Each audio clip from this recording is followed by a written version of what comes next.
క్లియర్గా ఒక స్టేట్మెంట్ చేశాడు, మీరందరూ చూసుంటారు. ఏదో తేడాగా ఉందంటే అక్కడి నుంచి స్టార్ట్ అయింది. జనరల్ గా చెప్పాను రా, నేను సీరియస్ గా తీసుకున్నాను. ఏంటిది? ఒక కుట్ర.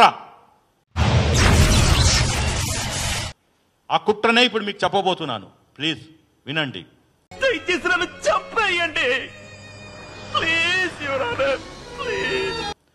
డీస్టెబిలైజేషన్ ఆఫ్ రేవంత్ సర్కార్. ఏం మాట్లాడుతున్నావురా? నరాలు కట్టయిపో. డీస్టెబిలైజేషన్ ఆఫ్ రేవంత్ సర్కార్.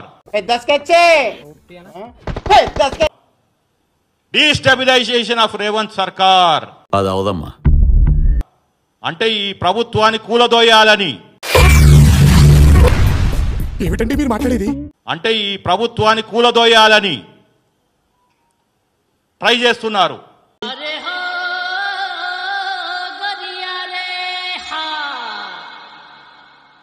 ఇంకా ముఖ్యమంత్రి కూడా మనం కాపాడలేడు. కాబట్టి ఆ సినిమాలో ఏం చెప్పారో నాకు తెలీదమ్మా, తెలీదండి. అంటే విన్నాను, యాక్టర్ కదా, యాక్టర్. అది ఏమి చేశారో మీరు చూసుంటారు. అదే ఇక్కడ చాలా అన్యాయం జరుగుతుంది. రీల్లో జరిగిన స్టోరీని రియల్ గా చేయాలని చూస్తున్నారు. ఇవాళ జనరల్ గా చెప్పాను రా, నేను సీరియస్ గా తీసుకున్నాను. రేవంత్ గారి సర్కార్ని కూలదోసి వాళ్ళకు అనుకూలమైన ముఖ్యమంత్రిని పెట్టాలనే కుట్రతోటి ఇప్పుడు దాకా చేసినంత గంగలో కలిసిపోయింది కదరా. గత 48 గంటలు ఈ హైదరాబాద్ లో రాజకీయాలు నడుస్తున్నాయి.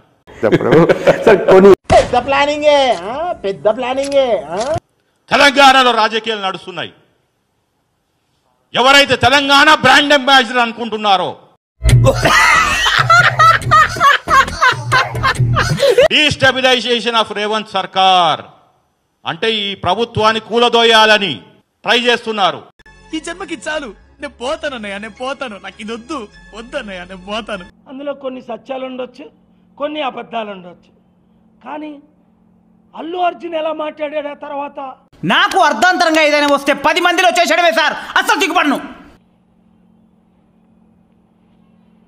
ఏంటిది?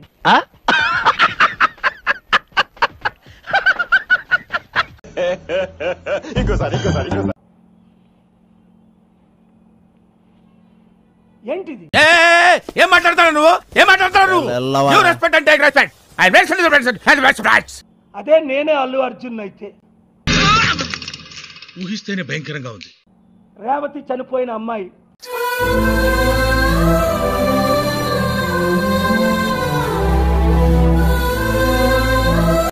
లక్ష కోట్లు ఇచ్చినా తిరిగి నేను ఆ జీవితాన్ని తీసుకురాలేదు.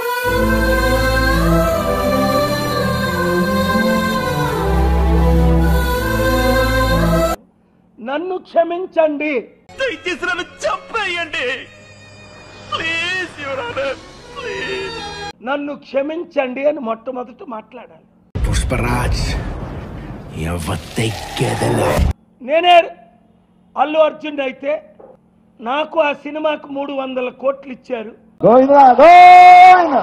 రేవతి కుటుంబానికి, రేవతి కొడుకు చనిపోతున్న కొడుకు హాస్పిటల్లో ఉన్నవాడికి ఆ 300 కోట్లు ఇచ్చేస్తున్నాను. ఆ 300 కోట్లు ఇచ్చేస్తున్నాను. 20 సినిమాలు చేశాను, ఇంకొక 20 చేస్తాను. అలా ఉండాలి, అది ఉంటే చాలరా, ఆ తర్వాత ఏదైనా. మిగిలిన డబ్బంతా పేదలకి పంచేస్తాను, గ్రామాభివృద్ధి చేస్తాను అనాలా? ఊహిస్తేనే భయంకరంగా ఉంది. మిగిలిన డబ్బంతా పేదలకి పంచేస్తాను, గ్రామాభివృద్ధి చేస్తాను అనాలా? వేసేసాడు, బాగా వేసేసాడు. నేను వచ్చిందే ఎంటర్టైన్మెంట్కి, నేను చేసిందే మీ కొరకు. అన్న రూల్స్ పెడతారు, ఆయన ఫాలో అవ్వరు, కానీ మనం ఫాలో అవ్వాలి. 1000 కోట్లు ఆస్తుందే అల్లు అర్జున్ ఇది. మై హోమ్ తో నీకు పార్ట్నర్షిప్ ఉందే. నేను పరేషాన్ చేయట్లా, ఫైనాన్స్ చేస్తున్నాను. ఆయనకి లక్షల కోట్లు ఉంది, నీకు 1000 కోట్లు ఉందని విన్నా. ఏమిరా బాలరాజు, ఏమిరా ఉపయోగం దేశానికి నీ వల్ల? 25 లక్షలు ఇస్తానని 10 లక్షలు ఇవ్వడం ఏంటి? మానవత్వం ఉందా? బుద్ధుందా, బుర్రుందా?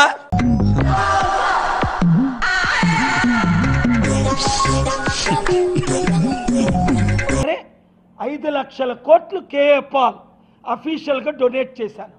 చిటికలే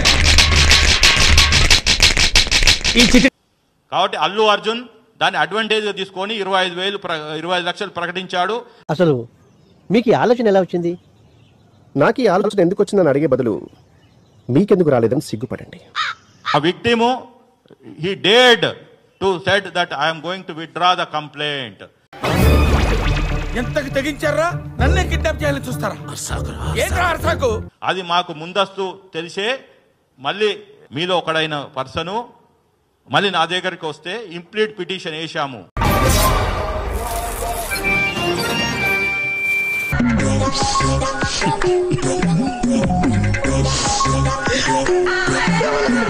ఇలా విక్టిమ్ దగ్గరికి పోయి డబ్బులు ఇస్తానని వీడియోలు పెట్టాడు. ఇది బ్లడ్ మనీ. ఏమిటండి మీరు మాట్లాడేది? మన ఇండియన్ రాజ్యాంగంలో లేదు, మన లీగల్ ఫ్రేమ్లకు లేని దాన్ని బ్లడ్ మనీని తీసుకొచ్చి చేస్తున్నాడు. Pushpa the ruler. ఏదో తేడాగా ఉందేంటి? అంటే రూలర్ అంటే కింగ్. ప్రజాస్వామ్యంలో రూలర్స్ ఉండరు. Public wants that. అతి తొడగొట్టి ఛాలెంజ్ చేయాలి, గుండెలు బాదుకుంటూ డైలాగులు చెప్పాలి. ఇవన్నీ వాళ్ళకి కావాలయ్యా. They want it. పాలకులు ఉంటారు, దే ఆర్ సర్వెంట్స్ అంటాము. కానీ ఈ సినిమా రూలర్ అని పెట్టారు. I know the public pulse. I know how to play kabaddi with the public. కొన్ని రివిలేషన్స్ చేస్తాను. నేను దీనికోసం వెయిట్ చేస్తున్నాను. నాకున్న సమాచారము మేము చేసిన political, legal and research based facts మీ ముందర పెడతాను. నేను పోతాను అన్నయ్య, నేను పోతాను. నాకు ఇది వద్దన్నయ్య, నేను పోతాను అన్నయ్య, నేను పోతానన్నయ్య. ముఖ్యమంత్రి గారు ఫైల్ తెప్పించుకొని మొత్తం సమగ్రంగా విచారణ చేస్తే అప్పుడు తేలింది ఏంది అంటే ఇతను ప్రైమ్ అక్యూజ్డ్.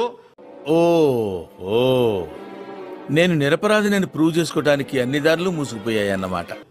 సో కానీ లంచ్ మోషన్ మూవ్ చేశారు. ఎంత ఘోరం జరిగిపోయిందిరా. So he's right now interim బెయిల్లో ఉన్నాడు. దయచేసి వీరిని please we have to penalise them sir. వాళ్ళకి సరైన శిక్ష పడాలి సార్. వీళ్ళకి ఏమైందంటే అతను కాలు పోయిందా, కన్ను పోయిందా, చేయి పోయిందా? అలా అన్నప్పుడు చాలా బాధేస్తుంది. అలా అన్నప్పుడు చాలా బాధేస్తుంది. ఇదయ్యా రాంప్రసాద్, నువ్వు ఈ 40 ఏళ్ళు ఈ నరకాన్ని అనుభవించక తప్పదు. 40 ఏళ్ళ తర్వాత అలవాటైపోతుంది.